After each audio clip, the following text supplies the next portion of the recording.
Ngayong araw ay uuwi na kami ng Isabela. Mabuti na lang at maaga kaming pumunta sa CCQ. Sakto naman na may bus na papuntang Tuguegarao kaya sumakay na rin kami. Di nagtagal ay umalis na rin. Nung makarating na kami sa terminal ng Victory, sumakay ulit kami ng tricycle papunta sa paradahan. Naabutan pa namin dito si paring Kevin na kumakain. Kaya naman pumili na rin ako ng ulam at sinabayan na rin siyang kumain. Sakto naman kasi na alas 12 na to ng tanghali. Pagkatapos naman namin kumain ay pumasok na kami sa palengke para mamili ng school supplies ni Sarah para bukas. Konti lang yung binili namin na gamit niya kasi hindi namin alam kung ano yung talagang kailangan niya. May ibang araw pa naman kung may kulang man sa gamit niya. Habang hinihintay namin tong jeep na umalis ay kumakanta naman si Sarah.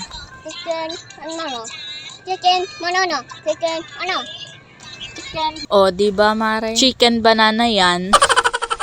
Dahil matagal nga umalis yung jeep na sinakyan namin kaya naman mag-aalas 6 na to ng hapon. So sobrang excited nga ni Sarah para bukas ay sinuot na niya yung sapatos at bag niya. So yun lang, hanggang dito na lang. Thank you for watching.